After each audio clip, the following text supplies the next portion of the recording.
They say some wishes should never be spoken aloud because once they are, you can't unhear them. I thought my life was simple, predictable, a quiet kind of routine. Same dinners, same silences, same man sleeping beside me, yet feeling so far away. My husband was a good man, kind, steady. But somewhere along the way, we stopped seeing each other. We shared space, not connection. I forgot what it felt like to be looked at. Not just seen, but noticed. Felt. Heard. Then one evening, Damon came over. My husband's best friend. He'd been around more lately. Said our home felt warm. Real. Said he needed that. I didn't think much of it. Until that night. We sat outside. Just us. The air was soft. The sky turning dark. Something about the way he looked at me made everything inside me shift. He didn't touch me. He didn't lean in. He just said one thing. A wish. And I said nothing, because deep down, I didn't want to stop it. That moment rewrote everything. It's been 2 years. 2 years since I crossed a line I thought I'd never even approach. Some nights I wonder if I was wrong. Other nights, I wonder if I was just finally real. Tell me, have you ever done something you didn't plan, but couldn't walk away from either? Something that felt like a mistake, but also like the first honest breath you've taken in years? If this story touches something in you, stay with me. Because this isn't just about what happened. It's about why it happened. It's about what we buried just to keep breathing. Subscribe to Heartfelt Tales Unfold if you're ready for the truths we only whisper in the dark. I'm 38. I've been married for 12 years. Long enough to know the difference between comfort and connection, and long enough to pretend that comfort is enough. My husband is the kind of man people admire. Sharp, driven, always chasing the next goal. The kind who provides without being asked. And forgets to ask how you are while doing it. He leaves before the sun rises most mornings. Comes back late, sometimes after the kids are already asleep. Says it's for us. For the future. For the life we deserve. And maybe it is. But sometimes, I'd trade the life we're building for the man I married. We live in a quiet suburb. Neatly trimmed lawns. Morning joggers. Birthday parties every other weekend. From the outside, our life looks polished, balanced, safe. Inside, it's quieter. Our 2 kids fill the silence during the day. Their laughter still keeps me going. But when they sleep, the house starts to hum. With everything we don't say. There are days I feel like a shadow. Not unloved, just unnoticed. Like I could disappear for hours and no one would think to ask where I'd gone. That's when Damon started coming around more. He and my husband grew up together. Same schools, same teams, same inside jokes. Damon always felt like family. He'd call my husband brother, even after the years stretched them in different directions. He went through a rough divorce last year. Said he needed distraction. Said he needed familiar ground. So he started stopping by. First, it was helping us fix the gutter. Then mowing the lawn when my husband was away. Then dinner. Then game night. Then just dropping in. He was always easy to talk to, quick to laugh. The kind of man who notices the little things. Like when I cut my hair. Or when I wore a different shade of lipstick. At first, I thought nothing of it. We were friends. Just friends.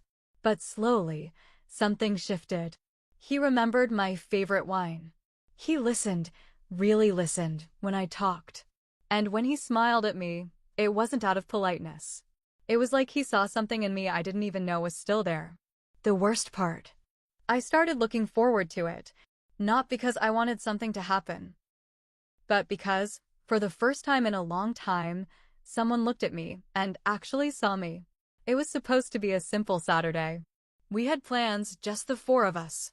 A little drive out to the lake, some sandwiches, a bit of sun. Nothing fancy, but something normal. Something I could hold on to.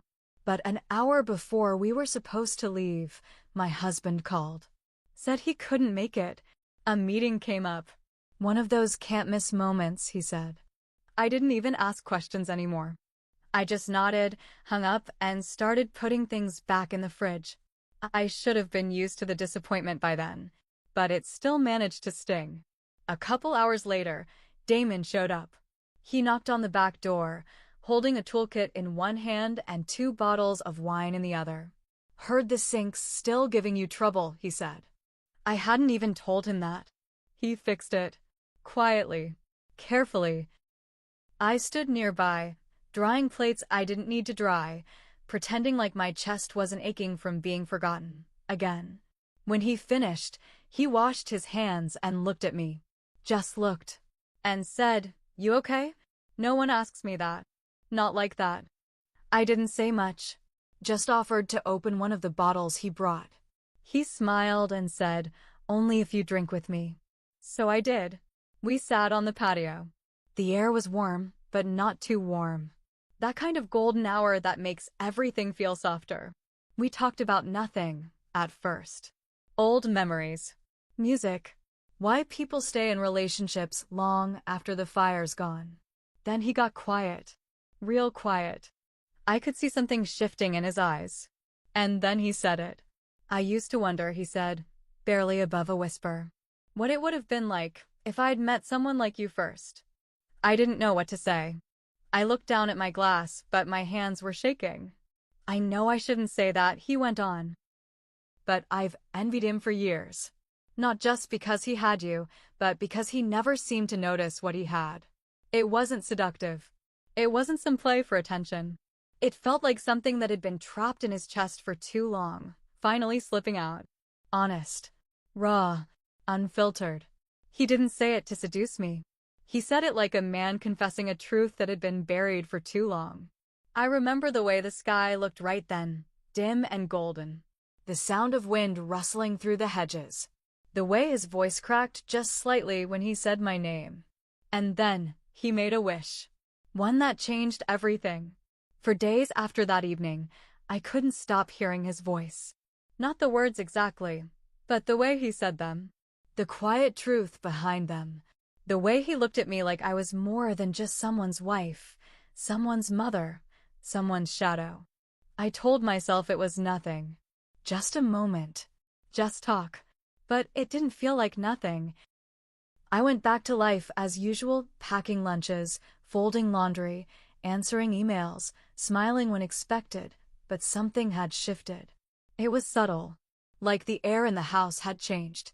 And then I caught myself standing in front of the mirror, fixing my hair before Damon was supposed to come by and help hang shelves in the garage, swapping out my old sweatshirt for a softer blouse I hadn't worn in months, putting on lipstick not for my husband, but for someone who wasn't mine. I stood there, staring at my own reflection. And I didn't recognize the woman looking back. Was I betraying him? Or had he already left me behind, long before Damon ever looked at me that way? I tried to ignore it, to rationalize. It was just talk. It doesn't mean anything. But my heart knew better. Because I started watching the driveway, listening for Damon's car, feeling a tightness in my chest when he didn't come, and something else entirely when he did. I wasn't acting on anything. I wasn't doing anything wrong. That's what I kept telling myself. But deep down, I knew I was already walking a line. Some nights, I'd lie beside my husband, hearing his steady breathing, wondering if he ever noticed how far apart we'd become. Wondering if he ever looked at me the way Damon had. Was it wrong to want to be seen? Was I selfish for craving something I hadn't felt in years? Or was I just human? Because the truth is, I wasn't chasing love. I was chasing a feeling. That feeling of being chosen, of being wanted, of being real again. Have you ever questioned your loyalty while starving for connection? Not because you stopped loving someone, but because you stopped feeling like they loved you. It didn't stop after that night on the patio. If anything, it only deepened. Damon started dropping by more often. At first, it was still for little things. Fixing the garage door, helping with the fence, picking up something from the store while he was in the neighborhood. But then it turned into coffee on Sunday mornings. Dropping off pastries he said were too good not to share. Then came the texts. Innocent, at first. A photo of a funny sign. A joke about something the kids said. A song that reminded him of one we talked about. But somehow it didn't feel so innocent. I'd feel a rush every time my phone lit up with his name. I told myself it was just friendship, just company, just connection. But it was more than that. The way he looked at me lingered. The way his messages stayed with me long after I read them. Some nights, we'd end up texting until midnight. About everything. About nothing. Just two people reaching into the dark for a little warmth. I remember one afternoon. The kids were at school. My husband was out of town. Damon came by to drop off some tools. We were standing in the kitchen. I don't even remember what I was saying. But I laughed, and he reached out, brushed a strand of hair from my face. His fingers paused. Just for a second too long. I felt it. That shift.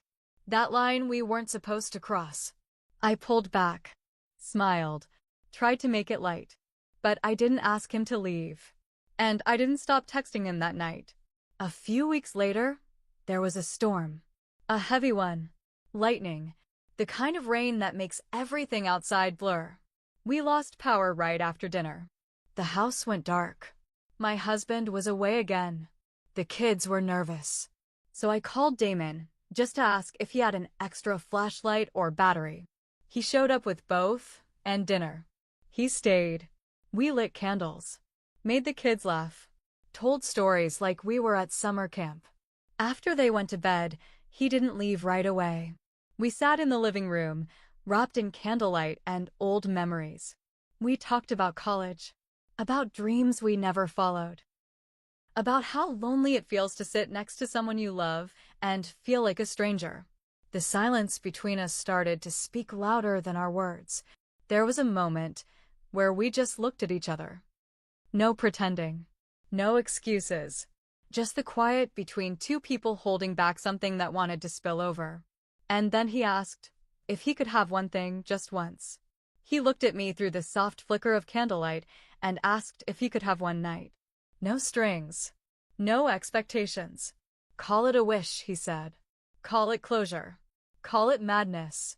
But I've carried this with me for too long. I didn't answer right away. I couldn't. My mind was racing and yet completely still. I thought about the kids sleeping just down the hall. I thought about my husband, somewhere in another city, doing what he always does. Working. Building a life for us. A life I was beginning to feel like a stranger in. I thought about the vows we made. The promises we whispered into each other's ears when the world still felt new. And I thought about how many nights I'd gone to bed feeling invisible. Damon didn't move closer. He didn't reach for me. He just sat there, waiting. Not demanding. Not pushing. Just waiting. I asked him why. Why now? He looked down for a moment, then back at me. And with a voice that sounded more like a plea than a plan, he said, "Because I see you. And I don't know how much longer I can pretend I don't." My chest ached. My heart wasn't racing. It was sinking. I told myself to get up. To walk away. To let the moment pass like so many others had. But I didn't move. Because the truth was, I wanted to feel that kind of honesty. Even if it was fleeting. Even if it was wrong. So I said yes. I didn't say it with words. I didn't need to. I just stayed. It wasn't about lust. It wasn't about betrayal in the way people imagine it. It was about being remembered. About feeling something that wasn't scheduled or expected or earned by years of routine. It was about closing my eyes and not feeling hollow. And just like that, I crossed a line I can never uncross. A line I used to think was solid, but turned out to be made of silence and unmet needs. I don't remember falling asleep, but I remember waking up and realizing nothing would ever be the same. Don't miss what happened next. Subscribe now to Heartfelt Tales Unfold. This story is far from over. The next morning came too quietly. The house was still. The candles had burned down to nothing. The storm had passed, but the air felt heavier somehow, like something sacred had been broken. I woke before the kids, before the sun fully rose. I rolled over, and the space beside me was empty. Damon was gone. No note. No goodbye. Just gone. I sat there, staring at the ceiling, feeling like my own skin didn't fit anymore. Everything was the same, and yet nothing was. That day, I made breakfast like I always did. Got the kids ready. Answered texts from my husband like everything was normal. But I could feel it, the guilt, thick like smoke, clinging to everything I touched. When my husband came home later that night, he kissed me on the cheek. Said he missed me. Said he brought something back for the kids. I smiled. I laughed. I asked about his trip. I played the part. But inside, I was unraveling. Every time I looked at him, I saw the line I had crossed. And worse.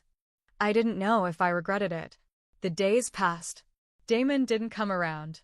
No texts. No, just dropping by. He was just gone. And maybe that was part of the punishment. Or maybe it was mercy. I couldn't tell the difference. My husband, strangely, started paying more attention. He'd help with dinner. He asked how my day was. He looked at me a little longer. Held me at night like he hadn't in years. But it felt too late. Not because he was wrong or cruel or distant anymore, but because I wasn't the same. I had opened something inside myself, and I couldn't close it back up. I started noticing things I never noticed before. How often I lied. How easily I said, I'm fine. How I avoided mirrors.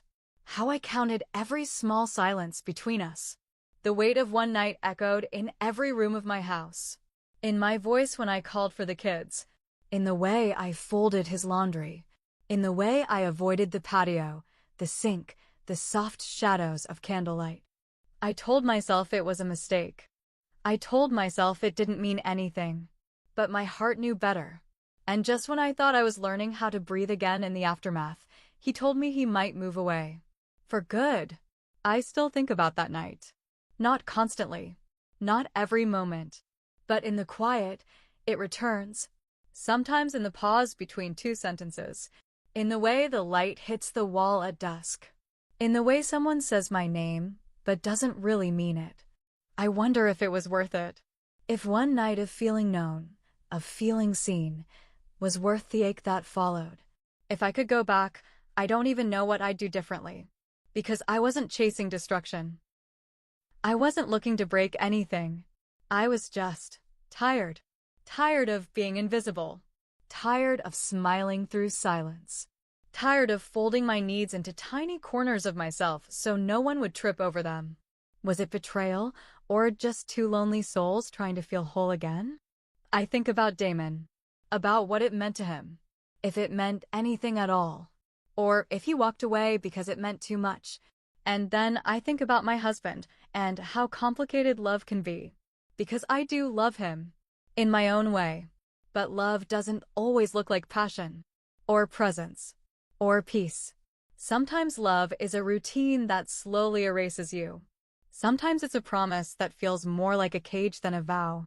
Loyalty sounds simple, until it's no longer clear what you're being loyal to. To the version of your marriage that once existed? To the hope it'll come back? To someone who doesn't notice you're vanishing a little more each day? I tried to forget. I buried it, smothered it, pretended it was a mistake made in the haze of heartbreak. But my heart won't let me. It replays not the act, but the feeling. That strange, sharp joy of being wanted. The ache of being remembered. People like to draw clean lines. Right, wrong, loyal, unfaithful. But the truth, most of us live in the blur. In the space between what we promised and what we needed.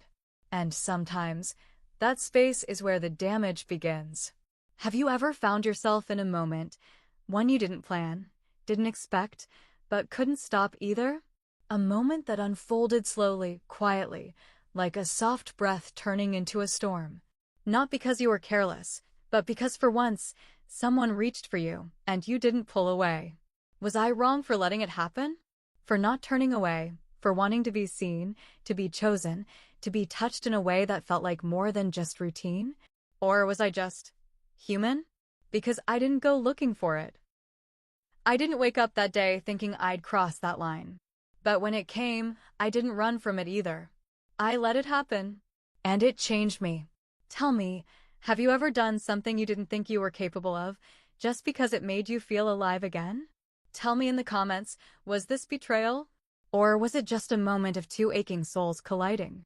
If stories like this stir your heart, if they make you reflect on the quiet parts of yourself that you keep hidden, then like this video and subscribe to Heartfelt Tales Unfold. Because here, we don't just tell stories. We unravel the parts of you no one sees. Some moments live on in the spaces between breaths. They don't scream. They whisper. In the silence before you speak. In the way you pause when someone asks how you're really doing. In the way you flinch when someone touches you too kindly, because you're not used to being held without expectation. I don't know if what I did was love or desperation wearing perfume. But I know this, every choice leaves a trail, even if you can't see it right away. It lingers in the way you smile at dinner, in the way you close a door, in the way your heart tenses when a memory brushes against it. If you've ever made a choice in the dark, if you've ever reached for something you shouldn't have, just to feel something real, you're not alone. You're not broken. You're just human.